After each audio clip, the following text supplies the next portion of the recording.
नमः मेरे प्रिय विद्यार्थियों, मैं आशा पांडे आज आपके समक्ष वर्ण विचार का अध्यापन करूंगी।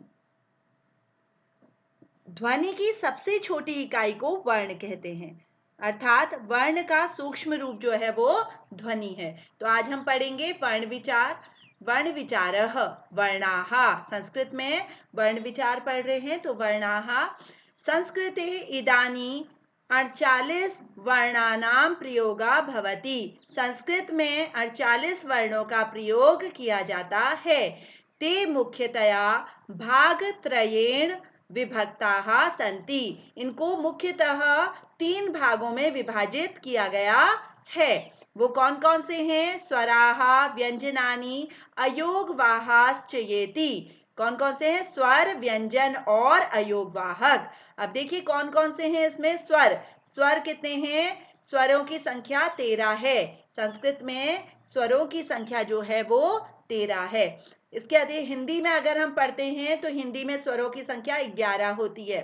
संस्कृत में 2 स्वर और बढ़ा दिए गए हैं, जिसमें कि री, बड़ा री से ऋषि आता है हिंदी में, तो उसी का बड़ा री दीर्घ स्वर के अंतर्गत री का प्रयोग किया जाता है, वो भी स्वर के अंतर्गत आता है। और एक ली जो कि ह्रस्व स्वर के अंतर्गत आता है, ल में री की मात्रा लगा दी जाती है, तो ली है वो ह्रस्व स्वर के अंतर्गत आता है। तो 2 शब्द बढ़ गए हैं, री और ली शब्द बढ़े हैं। अब देखिए इसमें देखते हैं स्वरों को हम 3 भागों में विभाजित कर सकते हैं। सबसे पहले जानेंगे कि स्वर किसे कहते हैं। जिन वर्णों का उच्चारण करने के लिए अन्य किसी वर्ण की सहायता नहीं चाहिए होती है, अगर नहीं पड़ती है तो उन्हें स्वर कहते हैं। हमें जो स्वतंत्र रूप से हम जिनका वर्णों का प्रयोग करते हैं वो क्या हैं?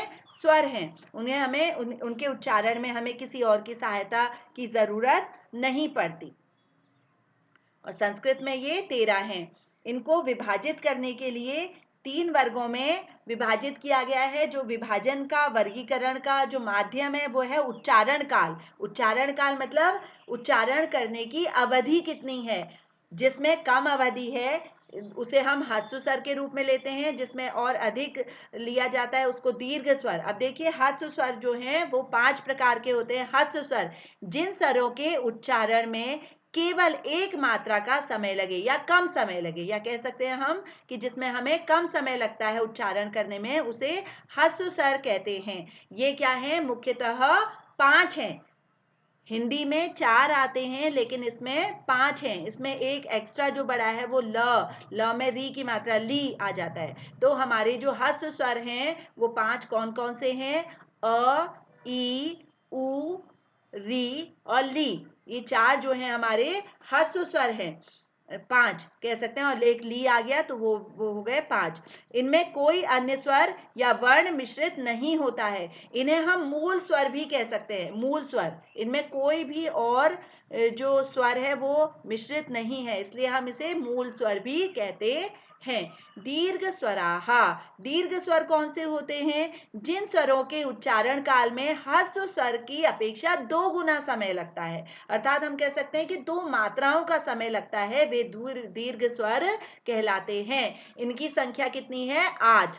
ये 8 कौन कौन से हैं? जैसे आ, ई, उ, री, ए, ऐ, ओ, औ। ये क्या है? 8 दीर्घ स्वर है। अब देखिए हम जब अ बोल रहे हैं, अ क्या है? ह्रस्व स्वर है अ, और उसी में हम आ बोल रहे हैं तो हमें 2 गुना, अ से 2 गुना समय आ में लग रहा है, तो इसलिए वो क्या हो गया? आ दीर्घ स्वर हो गया। उसी प्रकार से जो छोटा ई या ई कह सकते हैं, ई बोलने में हमें ह्रस्व स्वर कम समय लग रहा है, 1 मात्रा का समय लग रहा है, और ई में हमें 2 मात्राओं का समय लग रहा है, अधिक समय लग रहा है, तो इसलिए हम वो दीर्घ स्वर में लेते हैं। तो कितने हो गए हमारे दीर्घ स्वर? 8। आ, ई, उ, री, ए, ऐ, ओ, औ। ये क्या है? दीर्घ स्वर है। अब देखिए इसमें ए, ऐ, ओ, औ जो हैं इन्हें संयुक्त स्वर भी कहा जाता है। कौन कौन से होते हैं संयुक्त स्वर? अभी तक हमने पढ़ा था कि संयुक्त व्यंजन के बारे में पढ़ा था ना। शत्रज्ञों वाले जो थे वो क्या हैं? हमारे संयुक्त व्यंजन है। लेकिन संयुक्त स्वर भी होते हैं, वो कौन कौन से हैं? ए, ऐ, ओ, औ। जो कि ए जो है वो अ जमा ई मिलके बना होता है। अ और ई से मिलके ए बना होता है, अ और उ से मिलके ओ बना होता है। और ए आई की मात्रा कैसे बनती है, आई कैसे बनता है, अ और ए से मिलके आई बनता है, वैसे ही औ जो है अ और ओ को मिलके बनता है, तो इसलिए इन्हें संयुक्त स्वर कहा जाता है। अब हिंदी में हम पढ़ते हैं कि इसके अतिरिक्त क्या होता है, स्वरों को विभाजित करने में हमने एक तो कहा ह्रस्व स्वराहा, दूसरा हमने कहा दीर्घ स्वराहा। ह्रस्व स्वर को हम ह्रस्व स्वर में हम 5 ले लेते हैं और दीर्घ स्वर में हम 8 वर्ण ले लेते हैं। इसके अतिरिक्त एक और होता है प्लुत।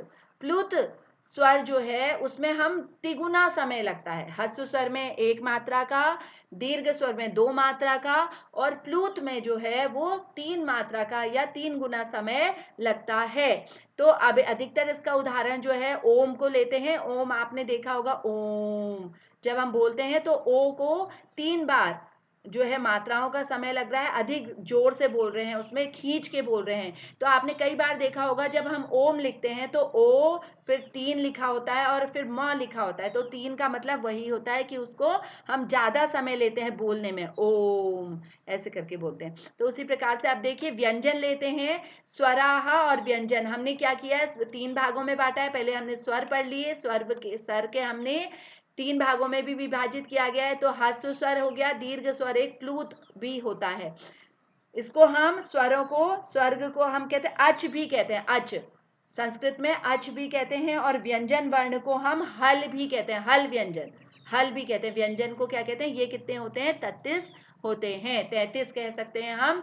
इसको भी हमने 3 भागों में विभाजित किया है। पहले इसको 2 भागों में यहाँ पे तालिका में दिया गया है, 2 भागों में विभाजित किया गया है। क्या किया गया, वर्गीय व्यंजनानी। वर्गीय व्यंजनानी कितने प्रकार के होते हैं, 25 और अवर्गीय व्यंजनानी 8 प्रकार के होते हैं। वर्गीय व्यंजनानी के अंतर्गत हम कौन सा ले सकते हैं, इसमें व्यंजन वर्ण को पहले जानना जरूरी है। व्यंजन वर्ण किसे कहते हैं, व्यंजन वर्ण जो है बिना स्वर की सहायता से उच्चारित नहीं किया जा सकता, नहीं करते हैं उसको। अगर हम बिना स्वर के उसको उच्चारित करते हैं तो उसमें क्या लगा दिया जाता है, हलंत। ये जैसे क ख ग, इसमें सब क्या लगा हुआ है, एक चिन्ह लगा हुआ है जिसको हलंत चिन्ह कहा जाता है। अगर हम हलंत चिन्ह नहीं लगाते हैं, जैसे क में हलंत चिन्ह नहीं लगा है, तो इसका मतलब है क धन अ, क जमा अ हो गया, ठीक है। तो वो पूर्ण उसमें स्वर मिला दिया जाता है। तो आप स्वर व्यंजन के भेद अगर बात करें तो इसको भी 3 भागों में विभाजित किया जाता है, स्पर्श व्यंजन, अंतस्थ व्यंजन और ऊष्म व्यंजन। तो हम संस्कृत में हमने इसमें देखा, इस तालिका में पहले 2 विभाजित किए गए हैं और फिर अवर्गीय व्यंजनानी को और 2 भागों में विभाजित किया गया है, अंतस्था व्यंजनानी और ऊष्मणाम व्यंजनानी। तो वर्गीय व्यंजनानी इसको इसलिए नाम दिया गया है, स्पर्श व्यंजन कह सकते हैं इसको, क्योंकि इसमें वर्ग होते हैं। जैसे कि क वर्ग के अंतर्गत कौन कौन से आ जाते हैं, क ख ग घ अंग। वैसे ही च वर्ग के अंतर्गत च छ ज झ य।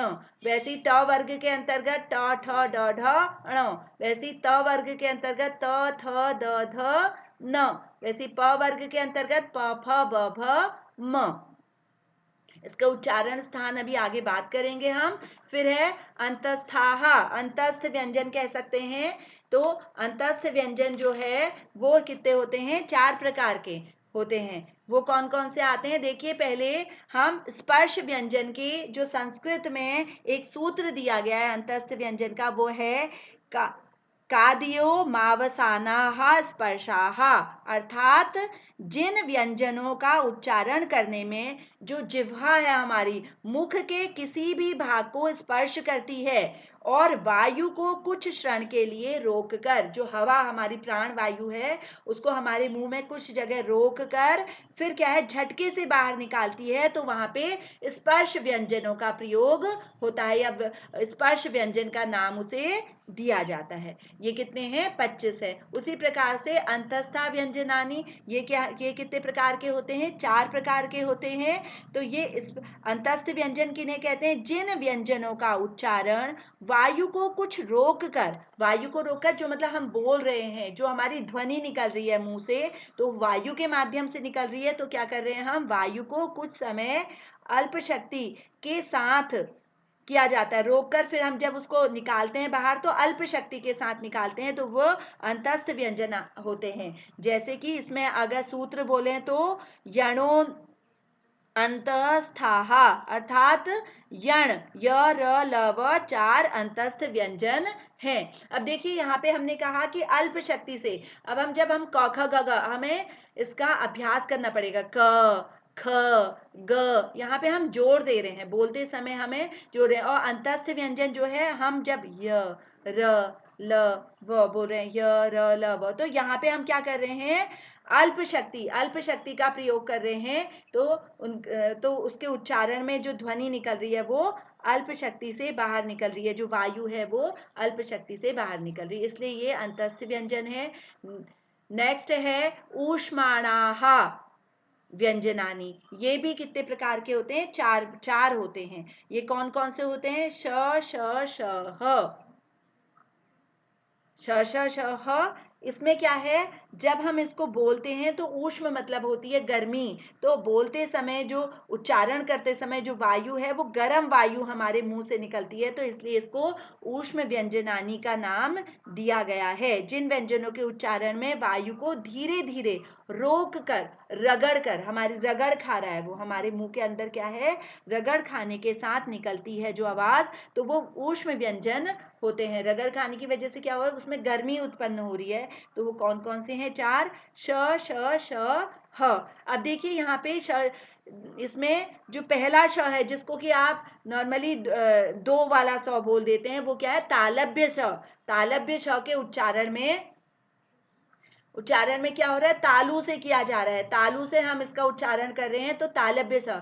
बोलिए, श से शलगम। शलगम बोलने में अगर आप उच्चारण करेंगे, अभ्यास करेंगे तो देखिएगा, तो हमारा जब श बोल रहे हैं तो हमारी जो जीवा है वो तालु में ऊपर, जीभ जो है ऊपर टच कर रही है, तो उसको क्या बोलेंगे, तालव्य श। उसी प्रकार से जो पेट कटा श बोल देते हैं सामान्य भाषा में, उसको क्या बोलते हैं, मूर्धन्य श। मूर्धन्य श में क्या हो रहा है, हमारी जिह्वा जो है वो थोड़ा सा मुड़ रही है। जैसे बोलिए षटकोण, षटकोण में श बोलने में हमारी जिह्वा जो है वो मुड़ रही है, तो इसलिए इसे क्या बोलते हैं, मूर्धन्य श बोलते हैं। और श, र वाला श जो है, जिसको कि सामान्य भाषा में र वाला श कहते हैं, वास्तव में ये सही जो उच्चारण करेंगे तो क्या बोलेंगे, दंतव्य श बोलेंगे इसे। तो ये क्या है, दांतों में टच कर रही है, हमारी जो जीभ है वो किस में टच कर रही है, दांतों में टच कर रही है। सपेरा, सपेरा बोलिए, अभ्यास करिए, तो उससे क्या होगा, ये दांतों को टच कर रही है, इसलिए इसे दंतव्य श कहते हैं। और ह जो है वो कंठ से इसकी आवाज निकल रही है, हाँ, कंठ बोल सकते हैं, कंठ से इसकी आवाज निकल रही है। अब नेक्स्ट पढ़ेंगे अयोगवाह। अब अयोगवाह जो है वो 2 हैं, कौन कौन से हैं, अनुस्वारः और विसर्ग। अनुस्वारः के अंतर्गत क्या आता है, अंग से अंगूर वाला अंग आता है, जिसमें कि जो एक बिंदु होता है जो स्वर के ऊपर लगाया जाता है, वो क्या है, अनुस्वार, उसे अनुस्वार कहते हैं।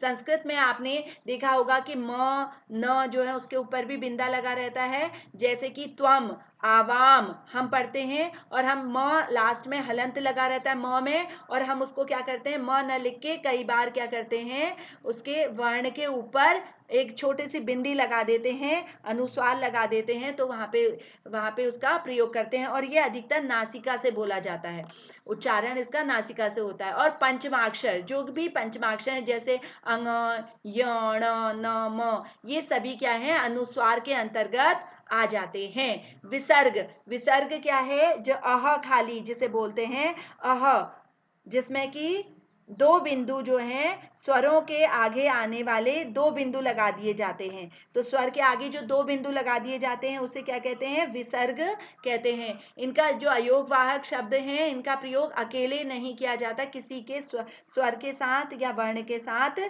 किया जाता है।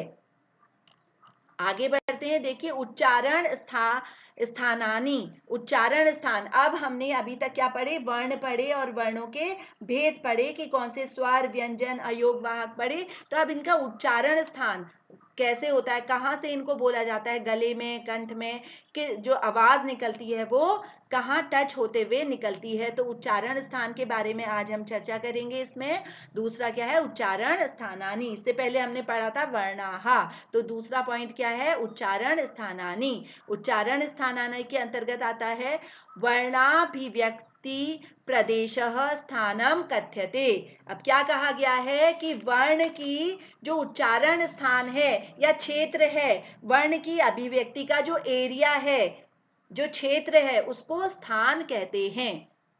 अर्थात जहां से हम आवाज निकलती है, जो वायु निकल रही है, वो जिस स्थान, जहां से, जिस क्षेत्र से निकल रही है, उसको हम क्या कह रहे हैं, स्थान कह रहे हैं। शब्द प्रयोग समये कायाग्निना प्रेरितः वायुः कंठादिस्थानेषु सचरन वर्णान अभिव्यक्ति।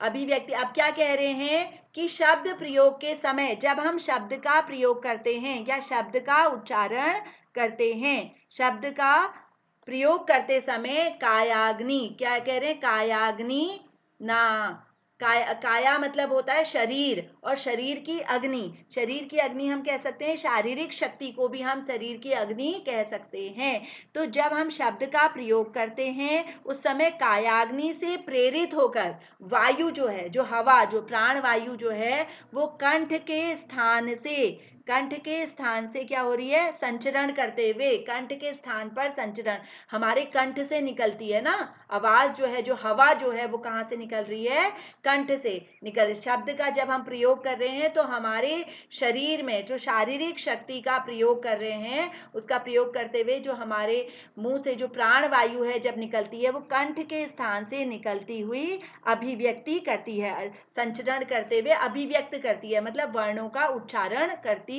है। इसके बारे में यथोक्त पाणिनि या शिक्षायाम, इसमें पाणिनि शिक्षा के बारे में पाणिनि जी जो हैं वो व्याकरण के बहुत बड़े विद्वान माने जाते हैं, उन्होंने कहा है। अब यहाँ पे पाणिनि के विषय में जानना बहुत ही आवश्यक है। जो पाणिनि जी हैं,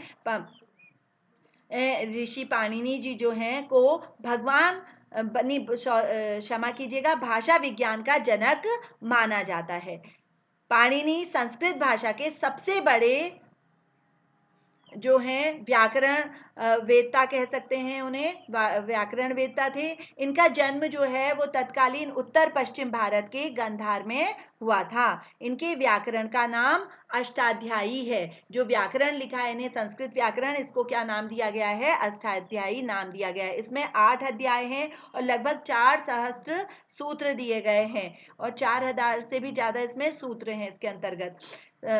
संस्कृत भाषा को व्याकरण के सम्मत रूप देने के लिए पाणिनि का योगदान अतुलनीय माना जाता है। तो इन्होंने इसके उच्चारण के संबंधित यहाँ पे बताया गया है।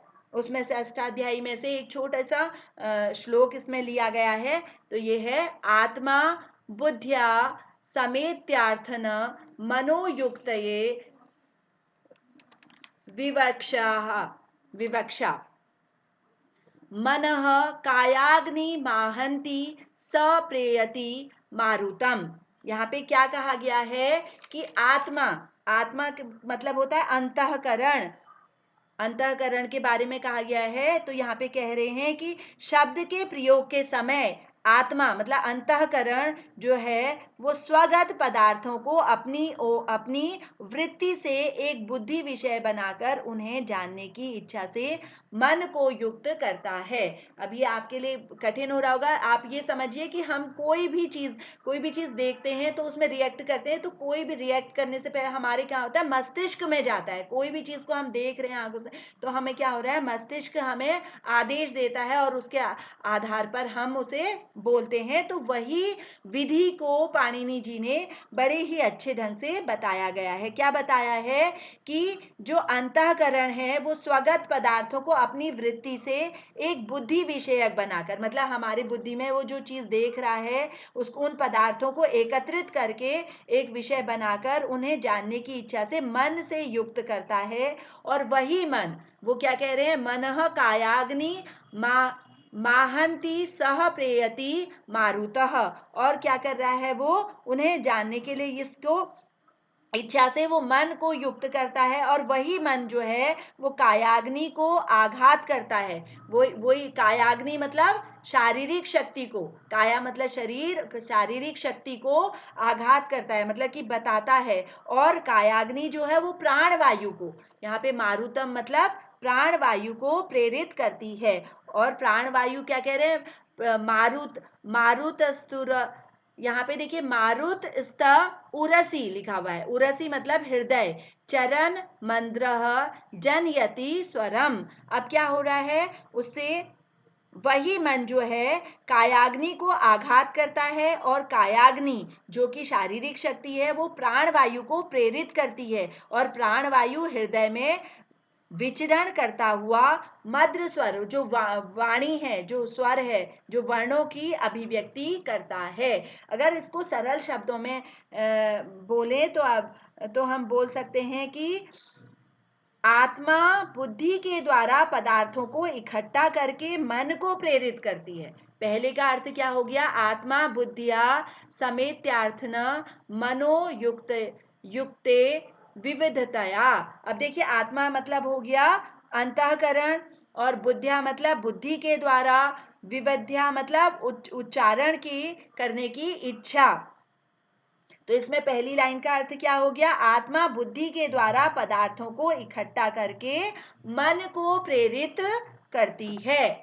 साधारण इसका भाव ये कह सकते हैं हम, क्या है कि आत्मा बुद्धि के द्वारा पदार्थों को इकट्ठा करके मन को प्रेरित करती है। मनः कायाग्नि महाति सह प्रेरित मारुतम। मारुतम का अर्थ होता है हवा या प्राण वायु कह सकते हैं। कायाग्नि मतलब, कायाग्नि मतलब शारीरिक शक्ति, काया मतलब शरीर, आहंती, अब ये कायाग्नि माहंती मतलब आहंती का होता है आघात करती है। तो क्या कह रहे हैं यहाँ पे को, वह मन जो है जब मन पे प्रेरित करती है, जो पदार्थों को इकट्ठा करके जो है आत्मा बुद्धि के द्वारा पदार्थों को इकट्ठा करके मन को प्रेरित करती है और वह मन जो है कायाग्नि शारीरिक शक्ति को प्रेरित करता है। और जो कायाग्नि जो प्राण वायु को प्रेरित करती है और कायाग्नि जो है वो प्राण वायु को प्रेरित करती है। मारुतः स्तरु तुरसी चरण मंदम जनयति स्वरम। यहाँ पे क्या कहा गया है, तो कायाग्नि से प्रेरित होके जो प्राण वायु है उसमें क्या हो रहा है, प्राण वायु प्रेरित हो जाती है और उसमें कंपन उत्पन्न हो जाता है। प्राण वायु जो है हृदय में, यहाँ पे क्या लिखा है, हृदय में, उरसी मतलब हृदय में, चरण माने होता है संचरण करना, चरण मतलब संचरण करना, मंद्र मतलब सामान्य, जनयति मतलब उत्पन्न होना और स्वर। तो क्या क्या हो गया इसका अर्थ, प्राण वायु हृदय में संचरण करते हुए, ध्यान से सुनिएगा, प्राण वायु हृदय में संचरण करते हुए गतिशील होकर सामान्य स्वर उत्पन्न करती है। इसका भाव देखिए, दोबारा से मैं दोहराती हूँ, इसमें सरल शब्दों में कह सकते हैं कि आत्मा बुद्धि के द्वारा पदार्थों को इकट्ठा करके मन को प्रेरित करती है। मन प्रेरित हो गया तो मन क्या है, वो शारीरिक शक्ति को प्रेरित करता है। मन क्या, मन जब प्रेरित होता है उसके बाद हमारी शारीरिक जो शक्ति है वो प्रेरित होती है और शारीरिक शक्ति जो है वो प्राण वायु को प्रेरित करती है और प्राण वायु में फिर कंपन प्रारंभ हो जाता है। प्राण वायु जो है हृदय में संचरण करते हुए गतिशील होकर सामान्य स्वर को उत्पन्न करती है और हम उसको उच्चारण करने लगते हैं उस स्वर का। तो ये बहुत बड़ा विज्ञान है और बहुत ही अच्छे तरीके से पाणिनि जी ने इसको अपने ग्रंथ में कहा गया है। नेक्स्ट लिखा हुआ है इसमें, अष्टो स्थानानि वर्णानामुर कंठः शिरस्तस्था जिह्वामूलम च दंतश्च नासिकोष्ठो च तालु च। अब यहाँ पे क्या कहा गया है, उन्होंने कहा कि वर्णों के 8 अभिव्यक्ति प्रदेश हैं। जब वर्ण का हम उच्चारण करते हैं किसी भी वर्ण का, तो उच्चारण करते समय उसके जो उच्चारण स्थान है वो 8 हैं। 8 हमारी जो जीभ है हमारी 8 जगह टच होती है, या जो हवा निकलती है वो 8 जगहों को स्पर्श करते हुए निकलती है। तो वो 8 स्थान कौन कौन से हैं, उर, यहाँ पे बताया गया, उर मतलब हृदय, कंठ, सिर, जिह्वामूल, दंताहा, नासिका, नासिका, ओष्ठ और तालु। तो यही वर्णन यहाँ पे भी किया गया है। एवं वर्णानाम उच्चारण स्थानीय अष्टो संति, इसलिए कह सकते हैं अतः वर्ण के जो उच्चारण स्थान हैं वो 8 बताए गए हैं पाणिनि द्वारा। कौन कौन से हैं? उर, हृदय, कंठ, गला, सिर, जिह्वा मूलम, दंताः, नासिकाः, ओष्ठो, तालु। इन सभी का अध्ययन हम नीचे तालिका के आधार पर करेंगे। अब देखिए पहला ये वर्णाः, वर्ण दे रखे हैं। यहाँ उत्पत्ति स्थान, जहां से इन वर्णों की उत्पत्ति हुई है, जहां से इनका उच्चारण होता है, जो स्वर निकलते हैं, जो वायु निकलती है हमारे मुंह से, वो जिह्वा जो कहाँ कहाँ टच होती है ये बताया गया है, मुंह में बताया गया, और संज्ञा इन्हें क्या बोला जाता है इसके बारे में बताया गया। तो पहला है कंठः। कंठः का सूत्र संस्कृत में है अकुहस विसर्जनीया नाम कंठः, अर्थात इसमें यहाँ पे सूत्र जो हैं बहुत, इसमें आपकी बुक में नहीं दिए हुए हैं, तो इसके सूत्र हैं जिसके बहुत ही आसानी से हम इन शब्दों को, इन वर्णों को हम पढ़ सकते हैं या याद कर सकते हैं। तो इसका सूत्र है अकुह विसर्जनीया नाम कंठः, अर्थात अकार, अकार मतलब अ, आ और क वर्ण, क वर्ण का उच्चारण स्थान कंठ होता है, इसलिए ये जो, और ह जो है ह भी जो है उसका उच्चारण स्थान भी कंठ है, इसलिए इसे क्या कहा जाता है? कंठ, कंठ्य। इसको क्या नाम दे दिया गया है? कंठ्य नाम दे दिया गया है। तो इसमें कौन कौन से आते हैं? अ, आ, क, ख, ग, घ, अंग, ह, और विसर्ग शब्द जो हैं वो कंठ, कंठ के अंतर्गत आते हैं, इसलिए इसे, इसका उच्चारण जो है कंठ से होता है। दूसरा है तालुह। तालुह के इसका जो सूत्र है, संस्कृत सूत्र, वो है इचु यसानाम तालु, अर्थात ई च वर्ग य और श का उच्चारण स्थान तालु है। तालु किसे कहेंगे? जो हमारी जिह्वा के ऊपर का स्थान है वो क्या है? तालु। मुंह में जिह्वा के ऊपर का जो स्थान है जहां टच हो रही है हमारी जिह्वा, वो क्या हो गया? तालु। तालु से उच्चारित वर्ण तालव्य कहलाते हैं। इन वर्गों का उच्चारण करने से जिह्वा जो है हमारे तालु पर, दांतों के मूल जो थोड़ा सा ऊपर होता है, जो दांतों का मूल मतलब दांतों की जड़ जो है उससे ऊपर जो थोड़ा है उसको कह सकते हैं, उसको तालु कहते हैं। स्पर्श करती है हमारी जिह्वा, वहां टच करती है, तो इसलिए वो तालव्य, तालव्य कहलाते हैं। इसीलिए ये देखिए श को, इस वाले श को हम तालव्य श कहते हैं। तो ये सारे ई, अब आप इसका अभ्यास करेंगे तभी आपको आएगा। च, छ, ज, ये हम क्या करें? तालु में हमारी जिह्वा टच हो रही है, तो इसलिए इसे तालव्य कहते हैं, तालव्य वर्ण कहा जाता है। मूर्धा, मूर्धा के अंतर्गत कौन से आते हैं? इसमें सूत्र है ऋतु रसाणाम मूर्धा।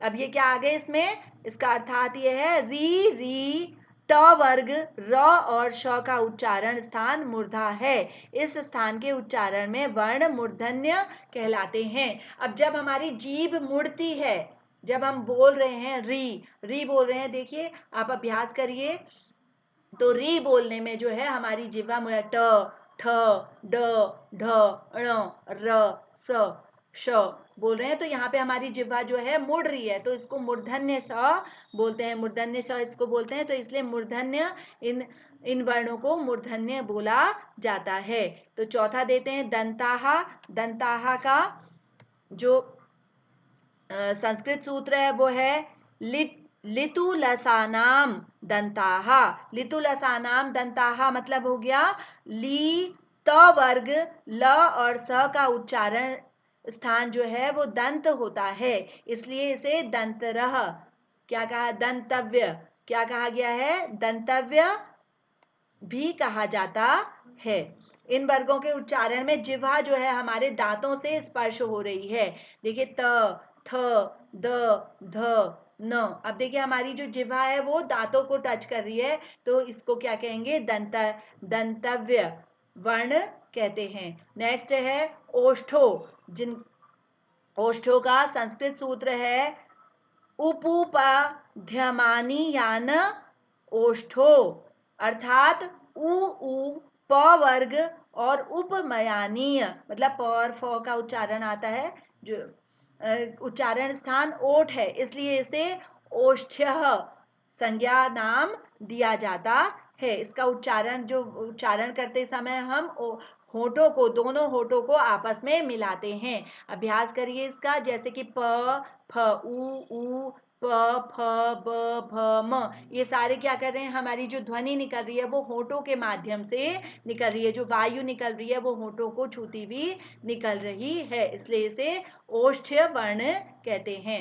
नेक्स्ट है नासिका कंठादिनी। अब ये इसके अंतर्गत इसमें कौन सा सूत्र आता है, अमंडनानाम नासिका च च, अर्थात इसमें कौन से आते हैं, अमंडना नाम, यहाँ पे आके आ गया म न न न म। ये जब सब सारे पंचमाक्षर जो हैं वो इसके अंतर्गत आ जाते हैं। न, ये अंग न, अंग अंग, य, ण, न, म, ये पंचमाक्षर हैं। ये सब किसके अंतर्गत आ जाते हैं, अनुस्वार के अंतर्गत आ जाते हैं, नासिका से बोले जाते हैं। इसलिए इसे क्या कहा गया है, नासिकस्य वर्ण कहते हैं। इन वर्णों के जो है अपने अपने वर्ग के अनुसार कंठादि, ये क्या कर रहे हैं, कंठ के उच्चारण से भी होते हैं। अब देखिए इसमें वर्ग के अनुसार हो रहे हैं। जैसे अंगों है, अंगों का उच्चारण करते समय ध्यान दीजिएगा, इसमें क्या कहा मैंने कि जब हम इसके वर्ग के, अपने अपने वर्ग के अनुसार इसमें कंठादिनी, मतलब नासिका प्लस कंठादिनी, एक तो नासिका से बोला जा रहा है, दूसरा जो जिस वर्ग के हैं ये, जैसे ये क्या है, क वर्ग का है, ये च वर्ग का है, तो उसी के अनुसार बोले जा रहे हैं। जैसे अंग जो है, क वर्ग के अंगों का उच्चारण स्थान तालु है और नासिका से किया जाएगा। जो ट वर्ग के हैं, जो ट वर्ग के हैं, जैसे कि अणो जो है वो मूर्धा से, मूर्धा के साथ नासिका का इस्तेमाल किया जाएगा। जैसे त वर्ग के हैं, त वर्ग में न का जो है वो दांत और नासिका से किया जाएगा। प वर्ग में जो म है उसका उच्चारण होंठ और नासिका के से किया जाएगा। वर्ग के हिसाब से जो च वर्ग, छ वर्ग, च वर्ग, च वर्ग, क वर्ग के आधार पे हम क्या करते हैं, नासिका के साथ उसका उच्चारण करते हैं। नेक्स्ट है कंठ तालु। कंठ तालु का जो सूत्र है वो एदतो कंठ तालु, अर्थात ए आई का उच्चारण स्थान कंठ तालु होता है। अतः ये वर्ग क्या कहलाते हैं, कंठ तालव्य कहे जाते हैं। अब देखिए यहाँ पे ए आई जो है वो कंठ और तालु से में, तालु में इसका इस्तेमाल, कंठ से आवाज निकलती है और तालु में टच होती है। जैसे कि ए आई, आई बोलने में आ रहा है, ये दोनों क्या हैं, संयुक्त स्वर हैं। मैंने आपको पहले भी बताया था कि जो ए है वो अ और ई से के संयोग से ए बना है, और ए और आई के संयोग से औ बनता है। अतः ए आई जो है उसके उच्चारण करते समय कंठ और तालु दोनों का संयोग ले लिया जाता है। नेक्स्ट है कंठोष्ठम। कंठ और ओष्ठ, कंठोष्ठम मतलब कंठ और ओष्ठ से इसका उच्चारण किया जाता है, वो है ओ और औ। अब ओ और औ का उच्चारण स्थान कंठोष्ठ होता है। ये इसका जो संस्कृत सूत्र है वो है ओदोतो कंठोष्ठम, अर्थात ओ औ का उच्चारण स्थान कंठोष्ठ होता है। अ प्लस उ ओ बनता है, अ और उ से मिलके ओ बनता है, और अ और ओ से मिलके औ बनता है। अतः इसके उच्चारण में कंठ और ओष्ठ दोनों का उपयोग किया जाता है, इसलिए इसे कंठोष्ठ्य कहा जाता है। देखिए ए आई ओ औ ये क्या है, संयुक्त स्वर हैं। इनको मिला के, दो स्वरों को मिला के इनका उच्चारण किया जाता है। नेक्स्ट है दंतोष्ठम। दंतोष्ठम के अंतर्गत कौन सा आता है, इसका सूत्र है वाकारस्य दंतोष्ठम, अर्थात व का उच्चारण स्थान दंतोष्ठ होता है। इस कारण इसे व दंतोष्ठ्य भी कहा जाता है। इसके उच्चारण करते समय जिह्वा दांतों का स्पर्श करती है और होंठ भी कुछ मुड़ते हैं। देखिए अब देखिए व जब बोल रहे हैं हम, व दांतों में भी टच हो रहा है और होंठों में भी, अतः दोनों के संयोग से व का उच्चारण किया जाता है। अनुस्वार या नासिका कह सकते हैं। अनुस्वार का अभी मैंने बताया था, अनुस्वार का सूत्र है अनुस्वार अनुस्वार स्वर यह, अर्थात अनुस्वार का उच्चारण स्थान नासिका या नाक होती है, इसको क्या कहते हैं, नासिकस्य भी कहते हैं। जो पंचमाक्षर हैं वो अधिकतर अनुस्वार के रूप में इसका प्रयोग किया जाता है। एक और आता है जिह्वा मूल। जिह्वा मूला मतलब जिह्वा के मूल में क और ख का उच्चारण इसमें किया जाता है। आशा है आपको वर्ण विचार अच्छे से समझ में आ गया होगा। इसका जब आप अभ्यास करिएगा इसके उच्चारण का, क ख ग घ अंग च छ, ये जो च वर्ण है, क वर्ण है, ट वर्ण, इन सभी का अभ्यास करेंगे तो तभी आपको पता चलेगा कि इनका उच्चारण स्थान कौन सा है। आशा है आप इस पाठ को अच्छे से समझ गए होंगे। धन्यवाद।